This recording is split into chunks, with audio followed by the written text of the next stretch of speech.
Já vás zdravím, přátelé, jdeme se opět podívat na další týden, co nám to ty hvězdy zase přichystaly. A než se do toho pustím, tak jenom zmíním, že je nově spuštěný na Astor Coffee můj vlastní systém, který se jmenuje Egesium. Doporučuji jít třeba na web, něco si o tom přečíst, a abyste věděli, o co jde. Je to fakt zajímavý, je to unikátní a nikde to momentálně nenajdete, protože jsem to opravdu vytvořil na bázi svých zkušeností a potřeb a je to dělaný pro lidi, takže je to fakt zajímavý systém, který vám může změnit život. Ale nebudu to tady rozvádět, protože tohle je týdenní výklad, takže pojďme se podívat na jednotlivé dny v týdnu, jak nám zase ta luna bude pokračovat, jak nám bude kontaktovat jednotlivé planety a co to může dělat. Já vám budu dávat různý příklady a tipy, co by s tím třeba šlo dělat. Takže jdeme do toho. Máme tady pondělí 8.9. Tenhle ten den jsem dal na 40%. Jo? Když půjdete na Hero a odebíráte Hero, tak zjistíte, že tam jsou vypsaný jednotlivý dny předem a každý ten den má napsaný, jestli je víc harmonický nebo víc dynamický. Harmonie znamená, že víc ten den jako nás trápí, takhle naopak. Nežli, když je tam dynamika, tak se víc prostě věci dějou, nemusí vám to dát ten odpočinek, co byste si přáli. Takže pondělí má 40% harmonii, což značí, že ten den nebude úplně tak jako easy, nebude prostě lehkej, protože nám se tam pojí luna v rybách na Saturn s Neptunem. To není úplně nejpříjemnější aspekt. A ještě k tomu je to vlastně den po úplňku. Takže o to je to silnější. Co to trošku zachraňuje trigon na Jupiter, ten nám dává možnost ten den nakonec něco vyhrát nebo nějak zvítězit, ale stejně nás to jako bude mít tendenci to pondělí hodit do procesu. Po tom úplňku budou situace ve vašem životě možná opravdu nabitý jak prak a budete už jenom čekat, abyste se konečně už dostali mezi lidi do práce, aby se to jako mohlo projevit. Jo. Takže hodně bych koukal na to, co se děje ten den, protože to můžou být důležité informace. Luna v rybách se Saturnem a Neptunem nám po úplňku určitě bude hodně hrát na věci ohledně nějakých hranic, iluzí, toho, co jsme neviděli, nechtěli vidět, jo. Trošku možná předtím utíkáme a bude se nám to snažit právě ukázat věci, kde bychom už možná mohli ty věci začít dělat trošku víc stabilnější, mohli bychom tam víc jako zabojovat, možná některé svoje představy nebo potřeby trošku snížit. A jak je tam ta luna v rybách, tak je tam to senzitivní prožívání. Takže najednou, když se setkáme ten den s nějakou výzvou nebo s něčím, co právě se nám jakoby vrací a říká nám tohle by si měl nebo měla trošku jako rozmyslet, zpracovat, tak to budeme prožívat spíš jako takový to au, jo. Protože ta luna v rybách dává velkou citlivost. A moc nám to jakoby v tu chvíli nechutná, protože jsme jako odhalený, jemňoučký. Ale je tam ten trigon od Jupitera, takže budeme schopni z toho něco vytěžit. Takže já netvrdím, že pondělí bude pro každýho úplně skvělý, ale může vám pomoct právě zase se posunout v tom, že vám ukáže věci, které možná už by stálo za to trošku zvážit, trošku předělat. Abych nebyl úplně negativní na pondělí, tak luna v rybách i v tomhletom spojení může dávat velký duševní tah. Nemusí to být jenom jakože všechno mě bolí a to je hrozný. Ne. Může to být klidně i něco ve smyslu, že vaše emoce zpevní, zároveň bude ta intuice silná a budete mít jako takový trošku tak na branku, lepší schopnost se prostě na něco koncentrovat a ta intuice, jak tam bude ještě vysoká, tak možná uděláte jako ty správné kroky a zajednáte v těch chvílích velice dobře a ono vás to ničím právě stabilizuje nebo někoho stabilizujete. Jo, takže pro někoho to může značit, že ten den může být plný prostě nějaký výzev, lidi můžou být blbě vyspaný z toho úplňku, jo, z neděle na pondělí, tak můžou být takový rozladěný, takže v práci jako vy nemáte třeba problém, ale ostatní mají problémy. Ale vy přesto jako budete schopni nějak tím proplouvat, budete mít schopnost prostě jako chápat ty druhé a řeknete si jasně, no, tak prostě ten to má těžký, o tamhle toky vím, dneska přišel nebo přišla, jo, brečela, viděla jsem prostě, že to má těžký a jako dobře sepnete, spíš ty lidi jako podpoříte nebo budete vědět, jako co máte dělat, jo. Vy spíš můžete vědět okolo sebe, že ty lidi právě mají takový těžký den a budete schopní je podpořit a podpořte, protože ten den si to velice dobře zapamatujou a můžete si tak trošku, můžeme říct, jako u nich šplhnout, protože oni najednou zjistí, jako, že jste třeba člověk, který opravdu má nějakou hloubku nebo stará se. Jo, na tohle ten den je dobrý. Můžete si vlastně tak jako přirozeně dobře odprezentovat, ale přitom jako reálně jako nikomu fakt pomoct. Takže pokud vy budete silný, budete mít ten den dobrý, tak se zaměřte právě na ty lidi, co nějaký problém budou mít a pomozte jim. No a pojďme dál. Úterý 9.9. tady se nám to lehce aspoň trošku zvedlo. Už 55% jsem tam dal harmonie. Protože ta luna nám aspoň už odchází pomalu, ale jistě od toho Saturnu s Neptunem v té konjunkci, což fakt není jako pohodlný aspekt. Ale ještě nemůžeme úplně jako říct, že je to super jako harmonický den, který jako vás nebude nějak testovat, protože Luna v Beranu sama o sobě prostě má fakt jako říz, jo, tam má grády. A Luna v Beranu prostě nemá tendenci dělat ve společnosti takový ty uvolněný emoce, ale spíš takový ty akčnější emoce. Lidi jsou víc expresivnější, mají větší chuť se do něčeho opřít, víc vám věci jako říct naplno. No a potom úplňku v neděli a teď ještě potom pondělí, který je takový jako ještě rozmatlaný, nelehký, tak se tady pochopitelně můžou ty témata přenášet. Takže tenhle ten den může být ještě spojený s těma věcma, ale už se určitě lepší. Jsme tady schopni jako dosáhnout nějaký stabilizace a rozhodně vám to bude dávat jako vlívat sílu. Takže pokud budete mít třeba víkend a neděli speciálně a pondělí takový jako udindaný, jo, těžko uchopitelný, tak to bude takový rozmazaný, vevnitř se budete prostě cítit takový rozbitý, tak úterý vám najednou začne dávat možnost víc se ohřát, víc převzít tu beranskou energii a jít do akce. Jo, z takového toho jako všechno je blbý, jo, nedaří se mi, najednou tam přijde ten beranský impuls a řekne a dost a postavíte se tomu a budete mít schopnost se z toho jako rychleji dostat. Proto ten den je už o něco lepší, protože nám nabízí právě po těch složitých energiích, těch 2 dnů minimálně, úplňkových a poúplňkových, konečně jako nějaký palivo. Palivo se zvednout a beran je kardinální znamení, takže dokáže si věci prostě jak zorganizovat a jít se za ničím. Takže bych počítal, že úterý ještě může dopracovávat hodně záležitostí poúplňkových, ještě se může dít jako hodně důležitých věcí, ale už se dá startovat, jo, prostě vemte si hořčík, dejte si draslík, ať se trošku podpoříte fyzicky a prostě si řekněte tak a oblíkám montérky a zpátky jako do práce, jako do života. Jo. Bude hodně lidí, nebo i vy samotný po takových duševních, těžších procesech, které mají svoje místo, oni vám něco pomůžou právě odhalit. A tady to krásně prostě zase zpracujete a půjdete a řeknete si dobrý, tak už jsem něco pochopil nebo pochopila vnitřně a půjdete zase jako do toho života. Tady se dá začít zase jako fungovat s progresivitou. Ale z těch minulých dnů je to takový jako rozháraný trošku, jo. Takže pozor, možná lidi tady můžou být ostřejší právě v tom, že když budou frustrovaný třeba z těch 2 dnů a viděli byste, že ten den jim trošku jako bouchej sazem, tak do nich nerejpejte prostě. Jo, nechte jim to ještě trošku jako doznít, oni si něco zpracovávají a ta Luna Beranu jim právě tam přidává ještě palivo, aby si to víc jako najednou projevilo.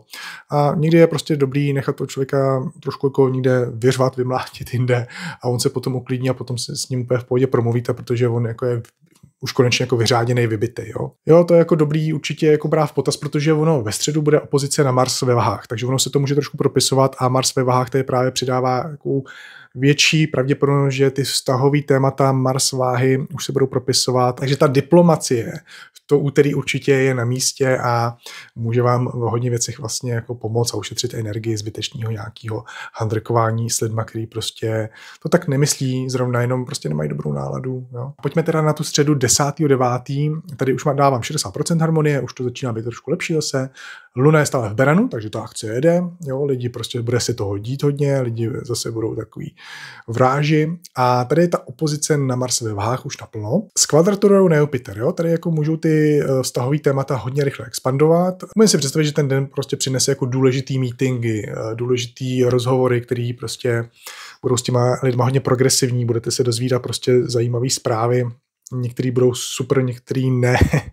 No prostě to bude dynamický vztahový den. A jak to využít? Jo? Protože jako tady mluvím vlastně jenom o tom, že to bude přinášet spíš takový tlaky. No jak to využít?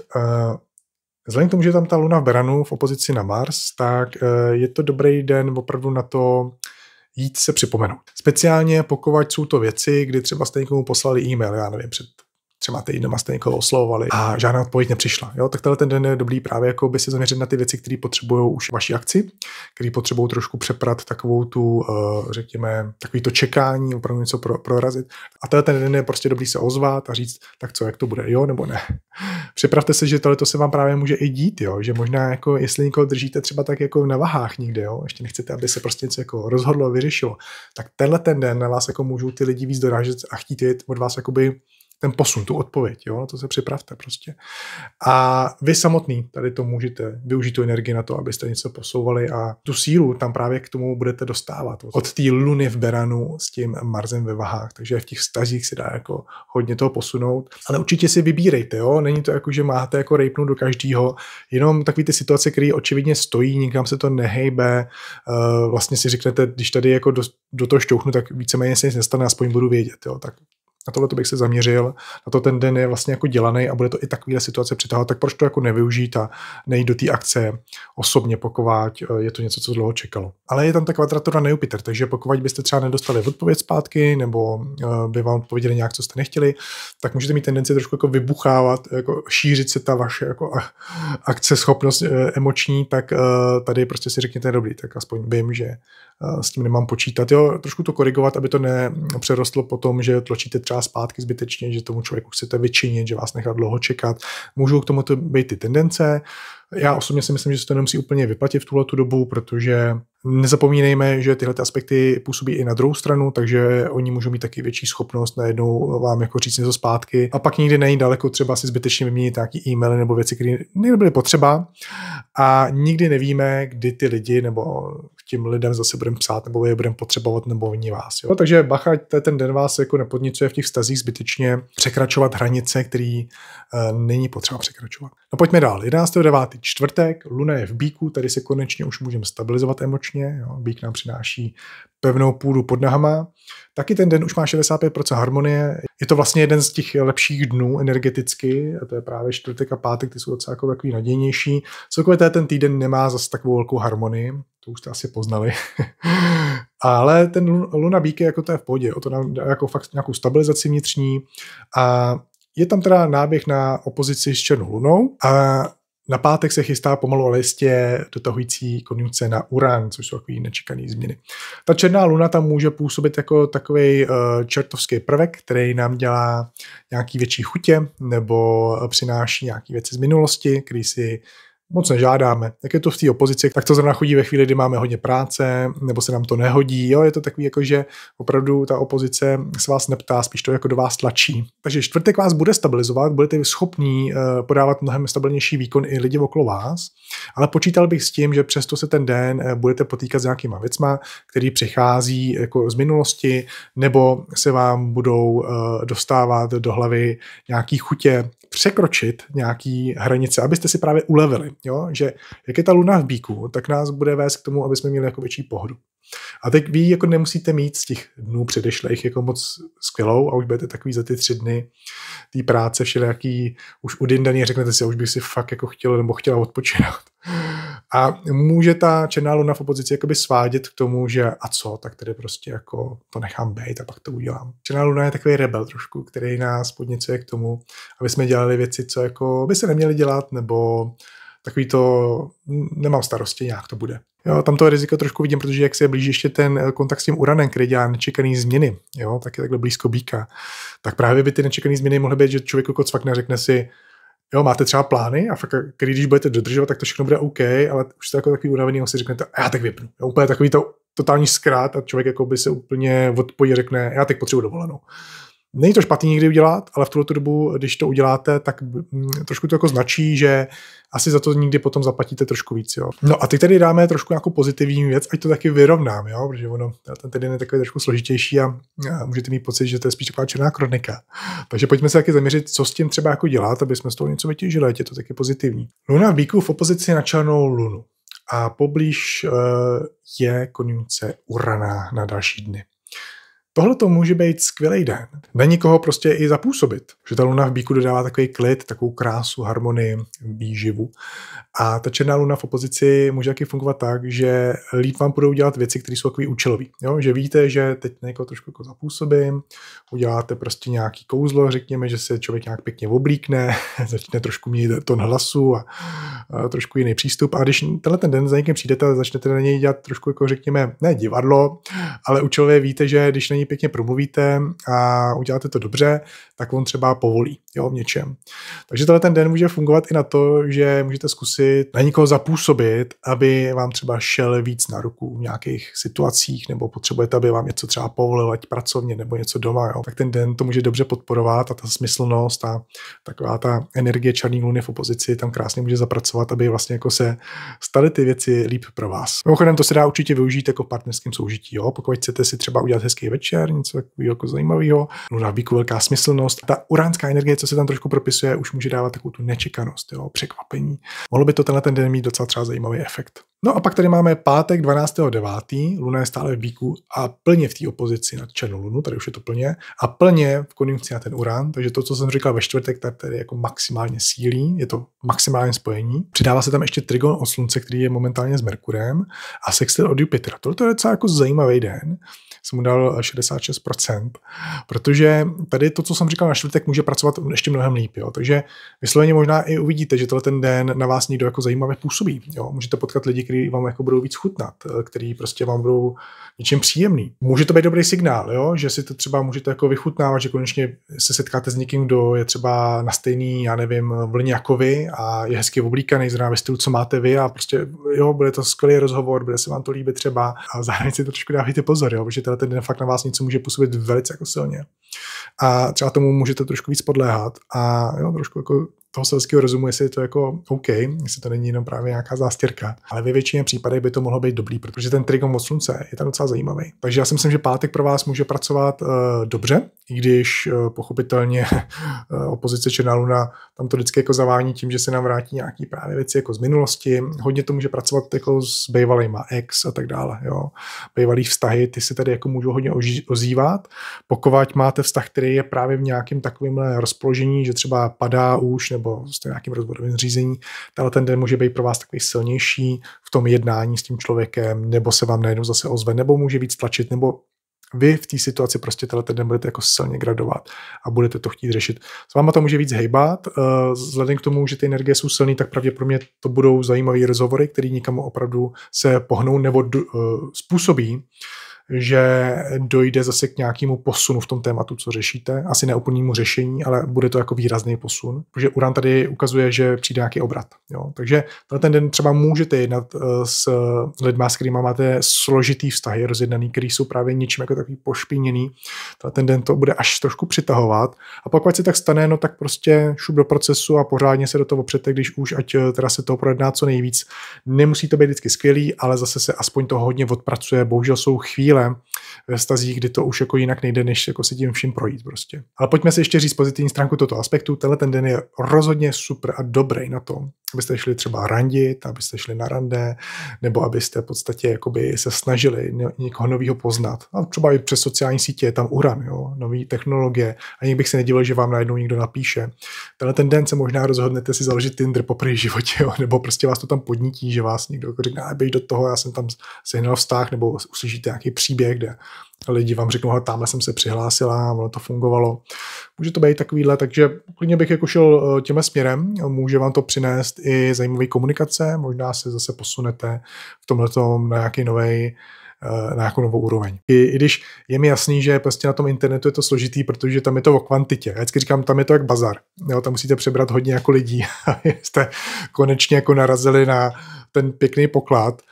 Je to tam prostě o té výdrži, ale ten den by třeba mohl přinést trošku jako zajímavější kousky, můžeme říct, tak jako jestli se seznamujete, hledáte někoho, nebo zrovna jste v nějakém takovém rozpoložení, kdy vás to prostě baví jako randit a prožívat ten život, tak ten den pro vás je jako dělaný, je to pátek a ty energie jsou k tomuhle to úplně skvělý. No a vy, co máte děti a neřešíte nějaký randíčka už takovýhle, tak jako co s tím, že? No tak pro vás to může fungovat třeba v té úrovni kolegiální, nebo třeba pracovní, nebo obchodní a tak dále. Můžete třeba zase, pokud máte nějaký klienty, tak s těma zažívat zajímavé věci, možná na ně dobře zapůsobit, nebo se vám s těma stanou důležitý posuny. Takže ten den třeba můžete zkusit právě vysloveně si naštovat nějaké jednání, které by účelově šly za tím, co vy chcete. Jo, to je ta černá luna v pozici toho. Jo, chcete to klienta, aby byl u mě, jo, protože to bude skvělý terno. Ta luna v Víku tam dává tu schopnost jako získávání, stabilizace, nečekaný Uran, jo, může se vám nečekaně zadařit. No a pojďme dál. Sobota 13.9. Luna v blížencích a tady se nám už oddaluje ta konjunkce od Uranu. A ten den může paradoxně fungovat jako prak, který přinese najednou jako hodně takový rozvíření energie, jo, protože teď ta Luna v tom Víku měla tendenci ty věci jako sklidnit, dát je do nějakého fungování, který je konstantní, ale přicházelo nám to tam přes ty aspekty té černé luny a Uranu, který to jako furt jako měl tendenci rozvěřovat, jo. Takže já bych to přirovnal asi jako když máte, já nevím, třeba plechovku od piva nebo kolu a najednou s tím zatřesete a není to ještě otevřený a ten obal to drží, jo, to je ta luna v bíku, a to furt drží. No a najednou přijde luna do blíženců po Uranu a najednou, když prostě otevřete zátku nebo otevřete třeba to pivo a najednou to udělá. Takže sobota může fungovat právě jako najednou otevření té natlakované láhve.